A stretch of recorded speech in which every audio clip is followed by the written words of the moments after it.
above as well as under the water. Sperm whales, schools of mobular rays, blue sharks find rich feeding grounds in the channels between the islands.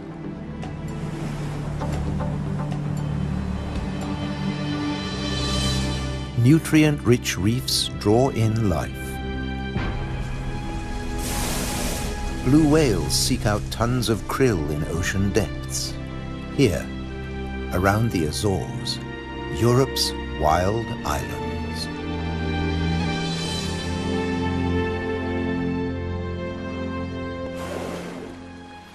A family of false killer whales cruise the ocean on the lookout for prey. A blue shark patrols alone. Shoalfish confuse single predators. But when they meet false killer whales, the water boils. An individual false killer whale dives down with its prey.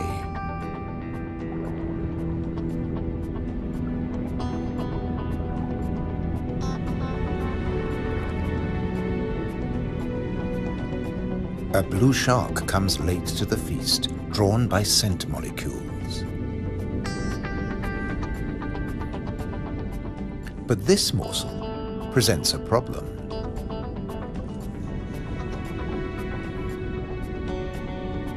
With jaws not made for chewing, it'll never swallow this tail fin.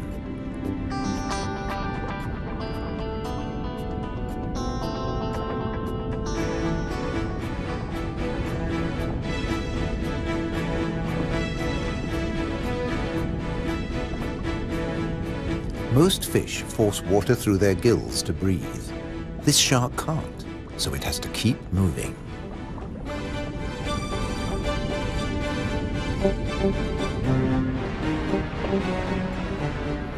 Near the surface, another blue shark is demolishing a tuna. This job its teeth can do: shake and take.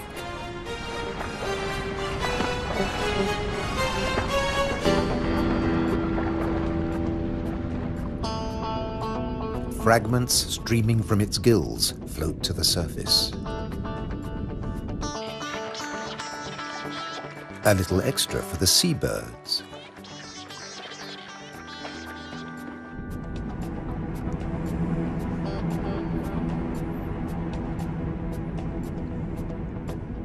Not all the remains go up.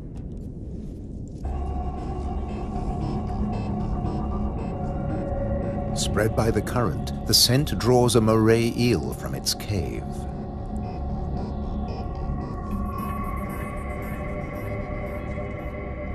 Sea bream, triggerfish, and painted combers are on its tail.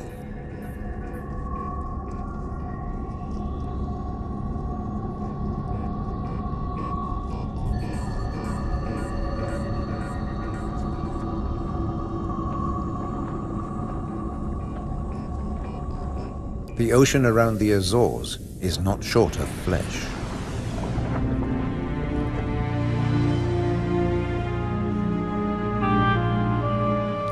And yet above the water, the islands themselves have no large wild animals. When Portuguese sailors landed on the Azores in 1427, these first humans found no vertebrates at all, except birds and two small species of bat.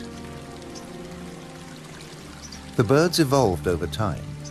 This variant of the grey wagtail lives only on the Azores.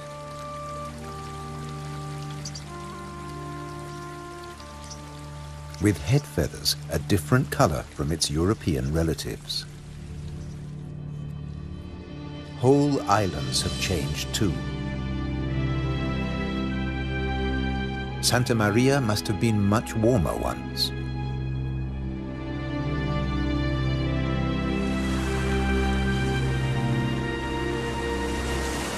Many of these ocean fossils belong to extinct species that once lived in warmer waters.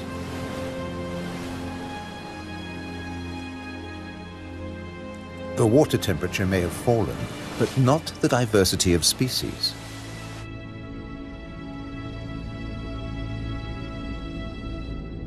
After nearly 6 centuries of human habitation, the seas around these volcanic islands are still largely unexplored.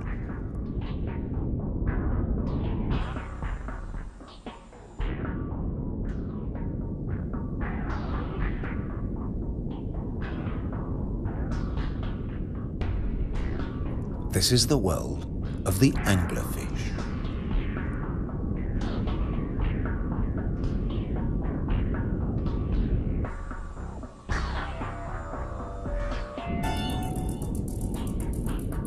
A 1,000 meters down, this pink frogmouth ignores the pressure of 100 kilos per square centimeter. Other deep dwellers are less easy to name.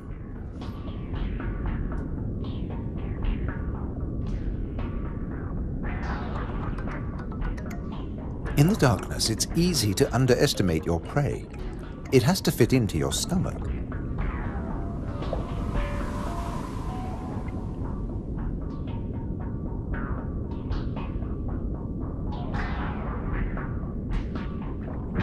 The six-gill is one of the largest deep-sea sharks, but at night it swims to the shallows to feed. The spider crab lives in darkness. It has never seen this kind of light. Nor has its coral community. Beyond the scorpionfish and past the deep-sea sponges, there's an unknown world.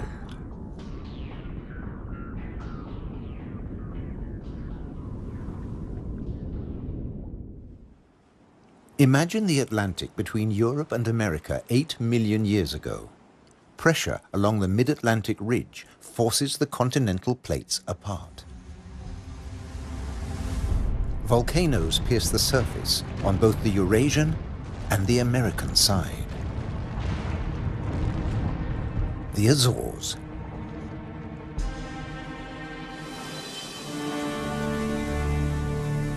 Most of the volcanoes are dormant. Water, not lava, fills their craters.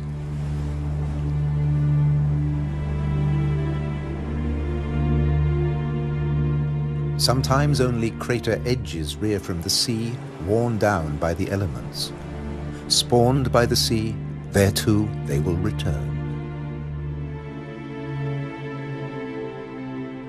For now, it's craters that dominate the landscape. Gases still escape from fumaroles on some of the 1,700 volcanoes. Heat brings water almost to boiling point.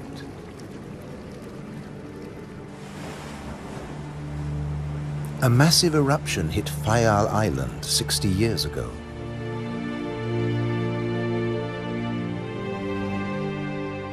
Humans couldn't live in this lunar landscape. Hundreds followed the sun to America. On the volcano's slopes, life had to begin again. Birds were pioneers on naked rock.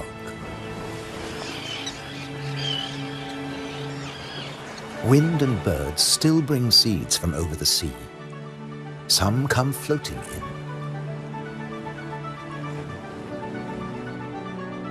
Humans brought the Hottentot fig, and plants create the first soil on bare rock.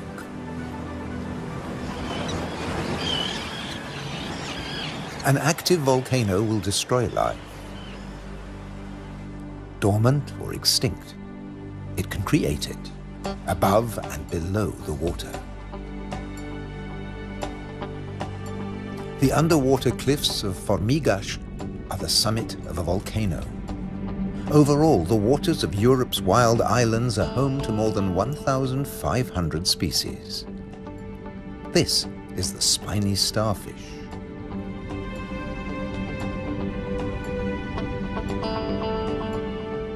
There are 530 fish species, like the damselfish, swarming along reef ledges.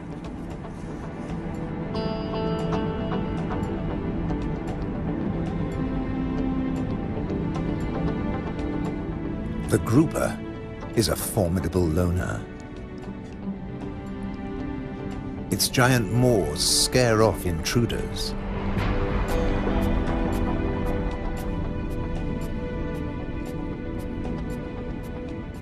The barred hogfish is a lot prettier than its name.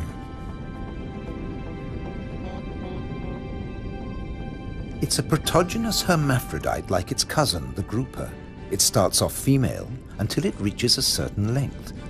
Then it becomes a male, aggressively defending its territory.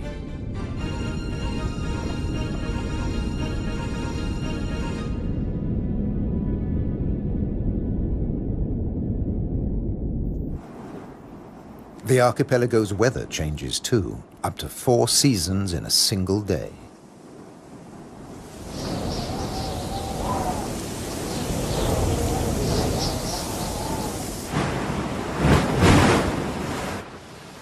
And when the winds blow above, down below, no one is safe. The storm surge tears into the seafloor. But turbulence won't deter European eels from their prey. They're adaptable, living equally happily in salt and in fresh water. This is just swell.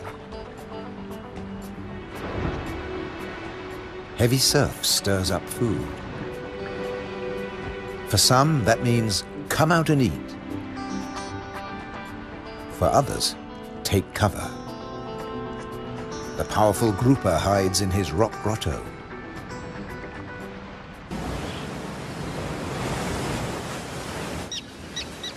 In churning waters, it's tough to spot your prey. But the common terns have no choice. The first chicks have hatched, and they're waiting to be fed.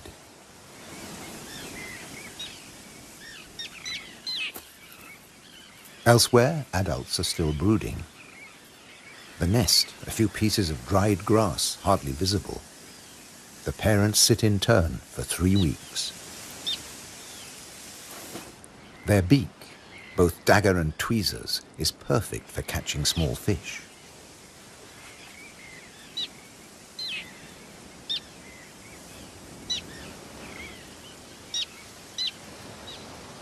"3,000 pairs breed here.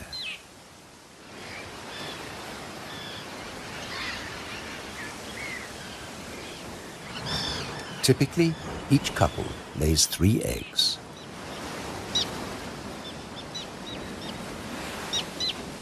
The chicks are fed for 4 weeks, till they can fly as well as their parents.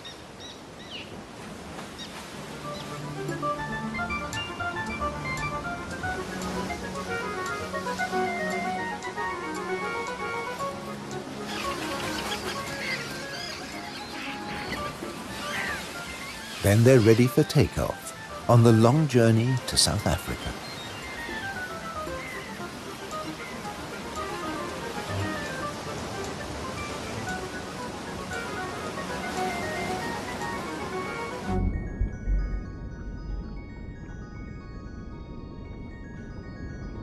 Under the water, survival can depend on staying still, very still, like a wide-eyed flounder.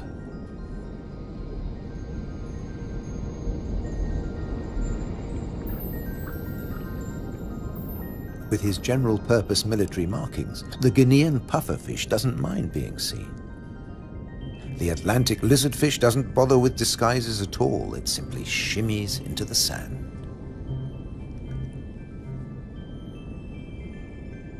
This may fool both its prey and its predators.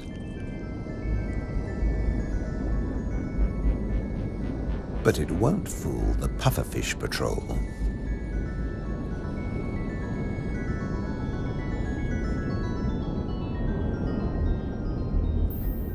The shamefaced crab folds its pincers to protect its gills and digs itself in.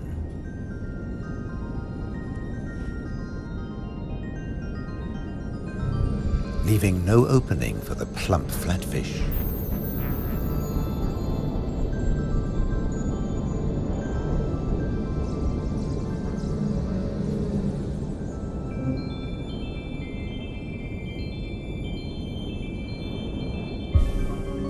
Bye.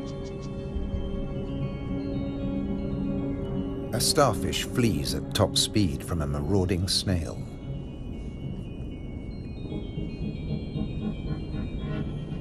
The Triton snail feeds mainly on echinoderms like the purple sea star.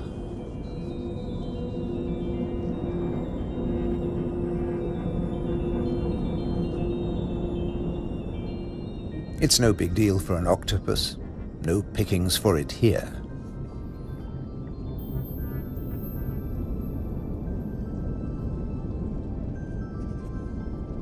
Sacrificing an arm, the starfish gets away.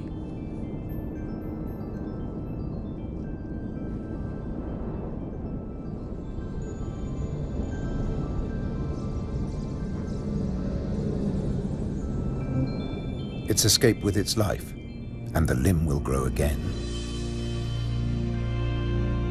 These wild islands in the Atlantic are a freshwater reservoir. Vast amounts of seawater vaporize in the warm ocean air, and freed of salt, they unload onto the Atlantic islands.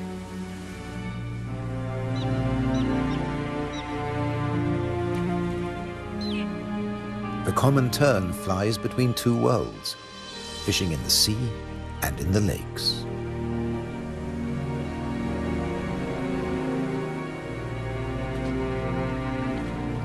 Humans brought the freshwater fish to these islands. Water flows straight off the impervious lava rock.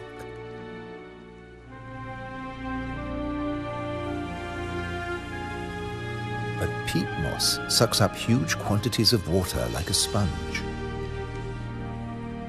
taking it in through every surface. Deprived of oxygen, the dead parts of the moss never rot.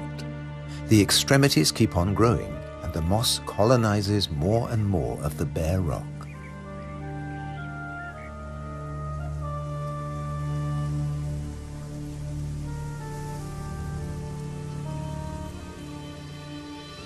Just beneath, more than 270 caves pierce these wild islands, dark and cold. Perfect for isopods, crustaceans that have their breathing organs in their legs. Or for cyanobacteria, a life form that has existed for nearly 4 billion years. Cooling lava drops create amazing shapes. Shark's teeth. It's a hollow, secret world, just waiting to be filled. Past the undersea threshold of the Azores, it's permanent night. Perfect for a nocturnal common stingray.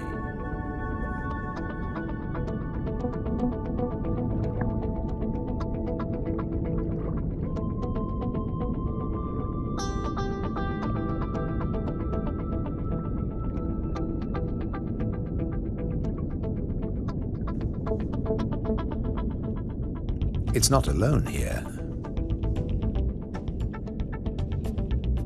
Sliding over the cavern walls, unicorn shrimp.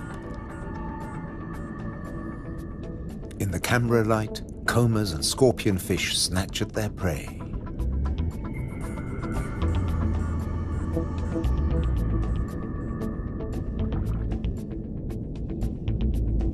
The brown moray eel is cleaning up on the cavern floor. The shrimps come up from deeper waters to spend the winter. For some, it's a short winter. The females packed with blue eggs are especially sought after.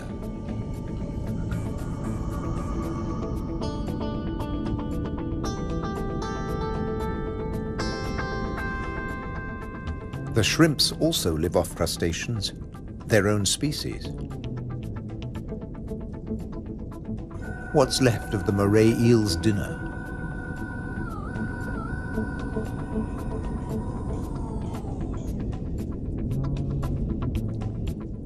First, eat your neighbor, then take time for a spot of grooming.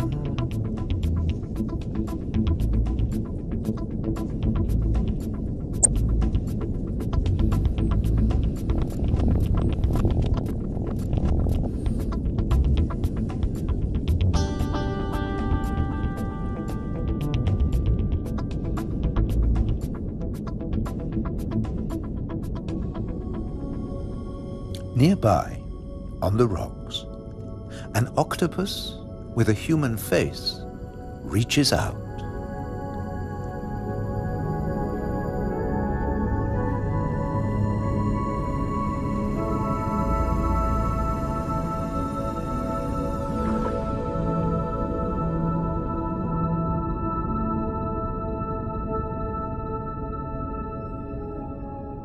The stingray glides back to the ocean.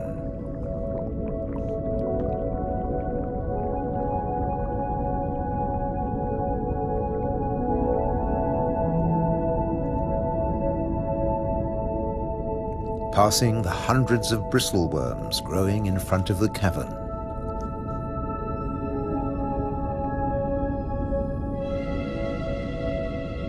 Their tentacles trap particles from the passing current to eat or to construct the tubes they live in.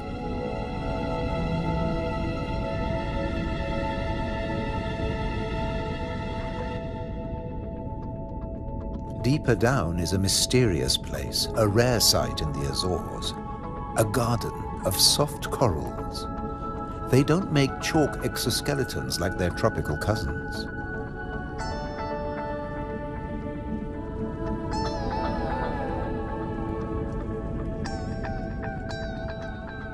The currents carry plankton down to their home on sunken seamounts.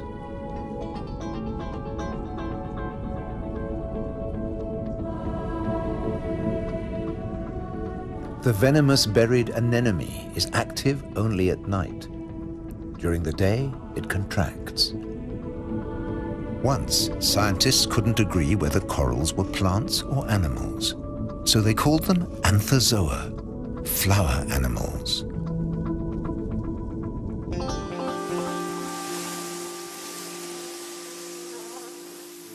No doubt about these.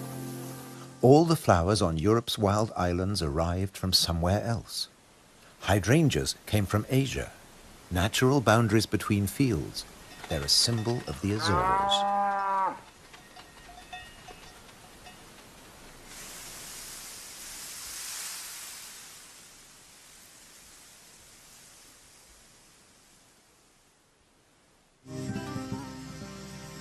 Hundreds of stone walls create hundreds of microclimates for the vines the settlers brought in the 15th century.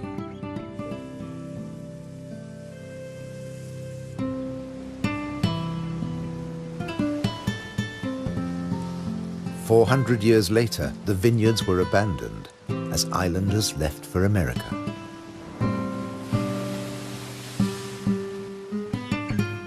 The stone walls became a playground for Madeira lizards. They were brought here by seafarers too. Azores wines are now fashionable again. Nearly 1,000 hectares, more than 2,000 acres of ancient vineyards on the island of Pico have been declared a World Heritage Site by UNESCO.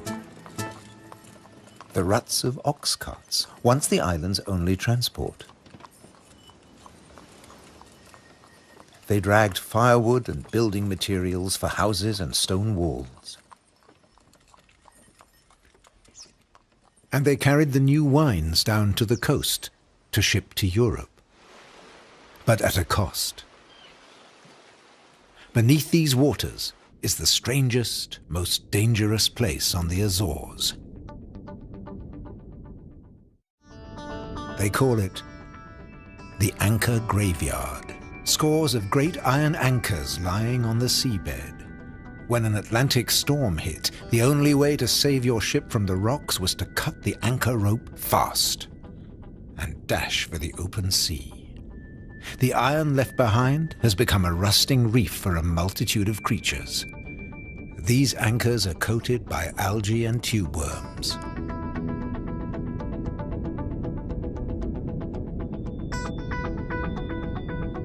A shark's outline protects hiding fish. The grim-looking sea robin feels its way.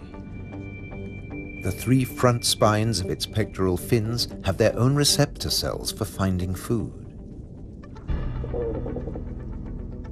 The Mediterranean moray's mouth is mournful, but it's miming the call of the sea robin's swim bladders. A common octopus discreetly searches for food. It will fit in anywhere.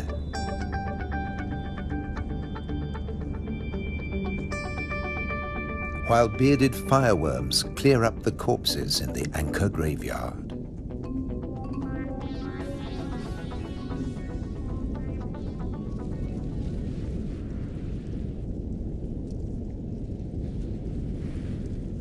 They are the mobile relatives of the immobile tube worms.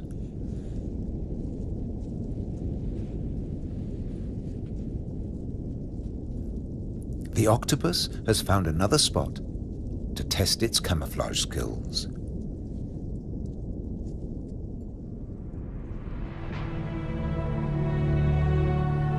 Above water too, human presence is everywhere, even in the craters.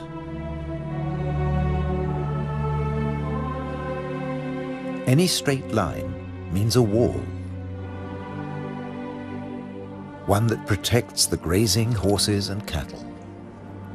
By keeping the grass short, these domestic animals help the seasonal visitors that have been coming here for thousands of years. The ruddy turnstone digs to find fresh food. Black-bellied plover fly in from Russia on their way to their winter quarters in South America and South Africa.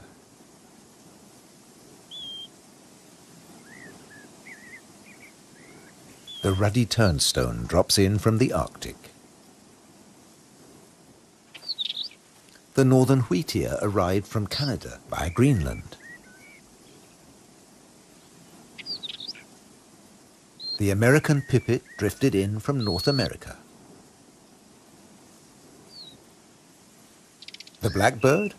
Well, it's here all year round. It's an endemic variety. The male is darker and glossier than its mainland cousin. Birds have to transport their own weight. A little body can be a big advantage on a long journey. But weight doesn't matter to other migrants. They're supported by water.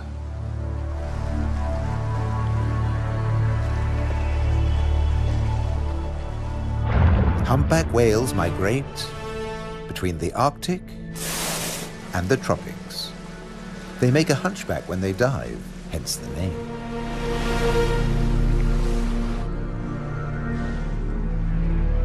A pod of fin whales, the blue whale's closest relatives. The two species can interbreed. They swim back and forth between Arctic and subtropical waters.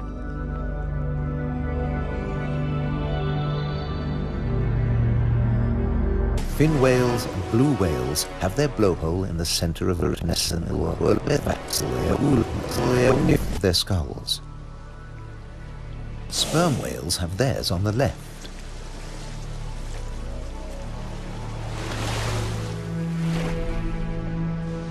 Baleen whales spend long periods sieving krill and plankton from the waters of the Azores.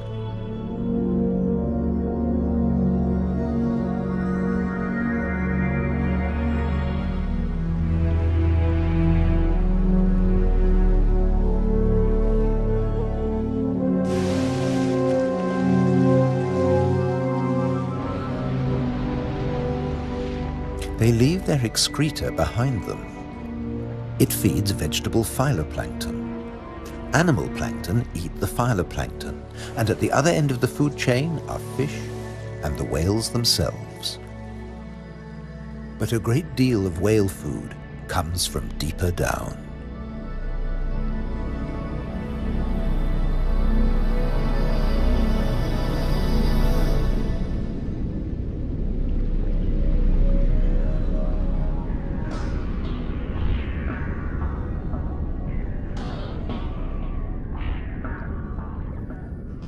Meanwhile, not all the creatures of the eternal darkness are permanently banished to the depths. Every night, countless organisms leave the realm of the bizarre anglerfish and rise into shallower waters. Colossal amounts of krill join them on the upward journey. A nightly vertical migration. Salps and bioluminescent comb jellies illuminate the greatest movement of biomass on Earth. All here to harvest the vegetable plankton, or get eaten themselves. This innocent-looking blob is anything but. A Portuguese man-o'-war is a colonial organism, a conglomeration of polyps serving different functions. One polyp is the sail. Innumerable other polyps repel invaders or catch booty with tentacles that stretch up to 30 meters. On the right, a salp has become ensnared. Venom from stinging cells kills the prey. The tentacles drag it to the mouth.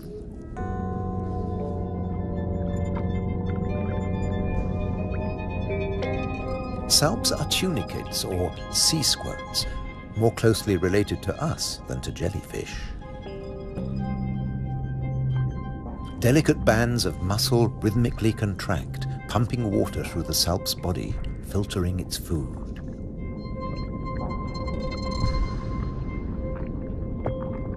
Salps build into chains and can direct themselves through the water.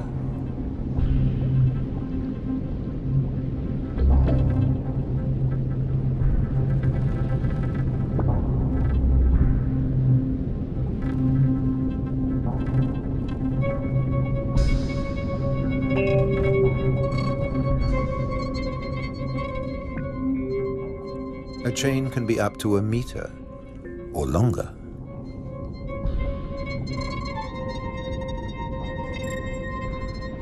Unlike salps, many jellyfish have venomous tentacles. But they too have predators. They're one of the favorite foods of loggerhead sea turtles. On their 5-year journey from the Florida beach where they were born, they swallow innumerable jellyfish immune to the venom. But there's another hitch. Comb jellies have no sting cells, but in the water they look a lot like drifting plastic.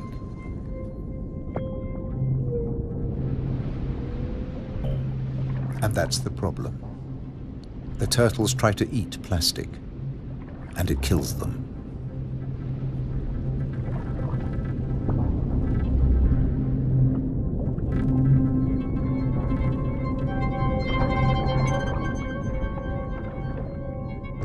This is a great jellyfish hunter. At up to 3 meters in length, the ocean sunfish particularly relishes the Portuguese man-o'-war. But that too catches other jellyfish.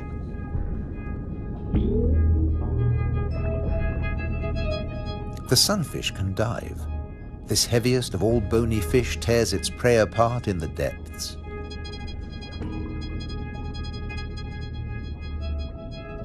The man-o'-war must stay on the surface, but it's a most effective hunter.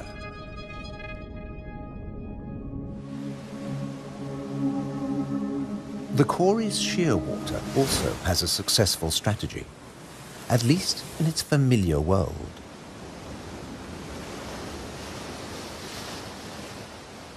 It deposits its eggs in niches high on the rocky cliffs. No surf, no high tide can reach its young. But now they face a new danger. Stray cats.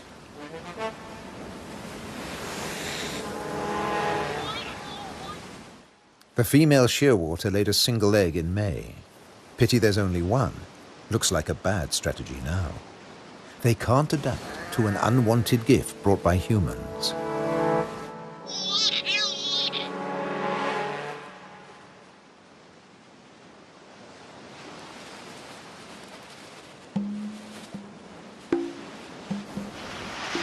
On the island of Corvo, more than 80% of predated chicks are the victims of cats.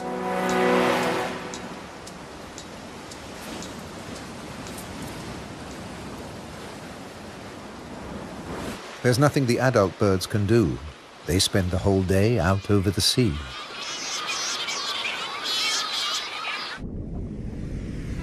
By contrast, periphyton, a mix of algae, bacteria, and microbes, stay where they grow, ruled by time and tide. Some quickly find a home on flotsam and jetsam. Attached and yet mobile, they drift across the ocean. Goose barnacles fix onto hard surfaces. Their cirri grasp plankton from the water. No matter what it's made of, marine debris attracts life forms.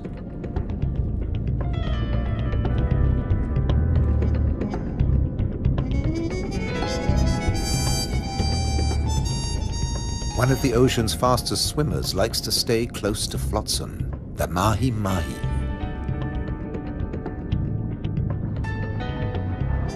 Because floats and buoys provide protection in the open sea. Some species may have survived ocean transfer as passengers on floating debris.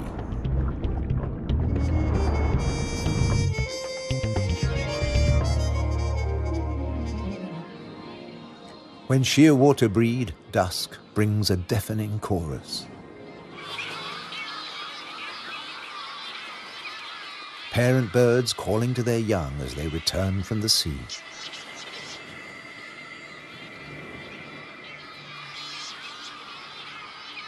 The birds recognize each other's cries.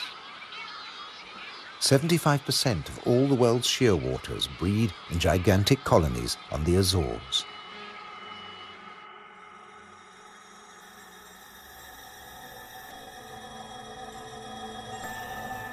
The name Madeira lizard says it all. This creature originated on a distant island. The Madeira wall lizard is very common on the Azores. It's one of the few reptiles found on these islands, and it's very fond of nectar. Invertebrates and vegetable matter complete its diet.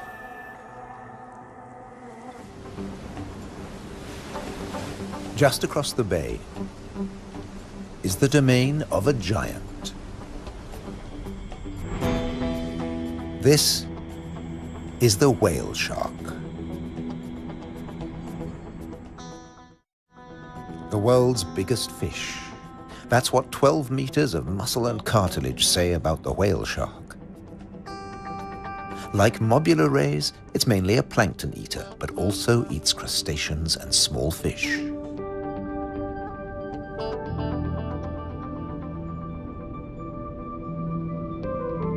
The rays' rolled fins on their foreheads direct the plankton into their mouths.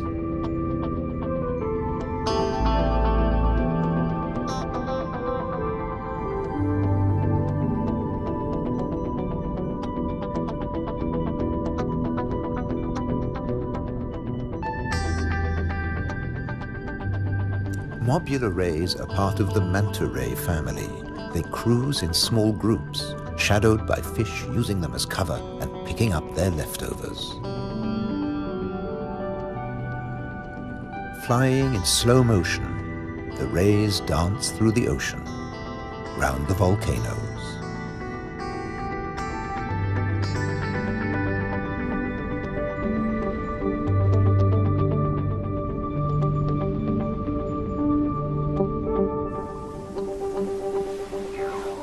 High above, there's something stirring on the cliffside.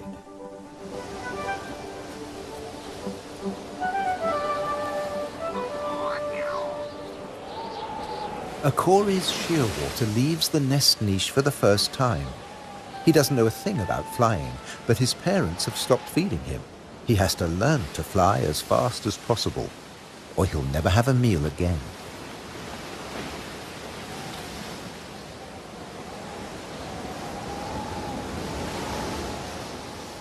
He needs a takeoff point with a fair wind.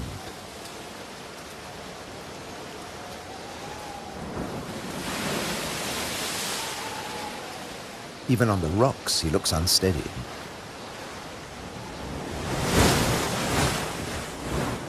A fellow shearwater learns the difference between flying and falling.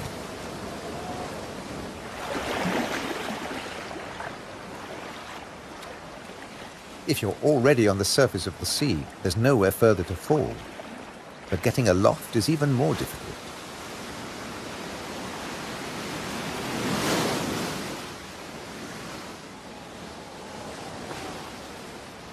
Wings over water.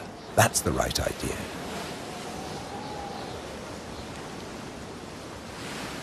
Taking off from the sea in a side wind? Tough even for the experienced.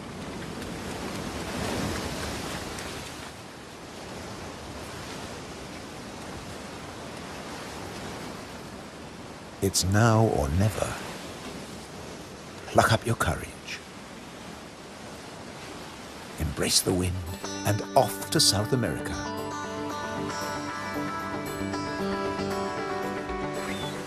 On the Azores, you're either coming or going. In December, with the sheer waters long gone, male sperm whales are returning from their feeding grounds in the Arctic waters. They meet males who were too young to make the journey and mothers with their young calves born while they were away.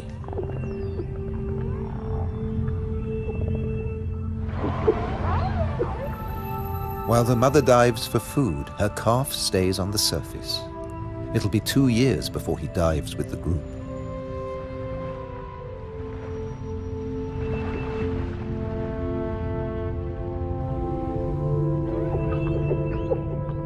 The whales will seek giant squid at a depth of 1,000 meters. At 18 meters and weighing in at 50 tons, sperm whales are the world's biggest toothed whales.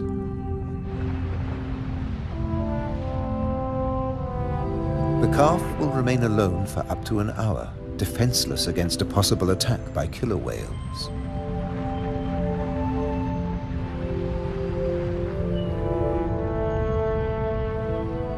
Finally, the group return from the deep.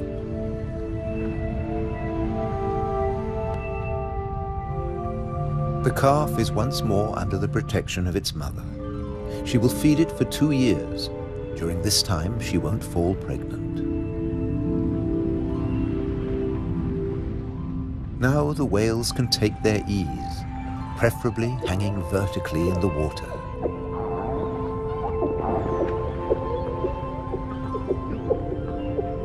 Someday the calf will join the long migration to the Arctic, before returning to Europe's wild islands, the Azores.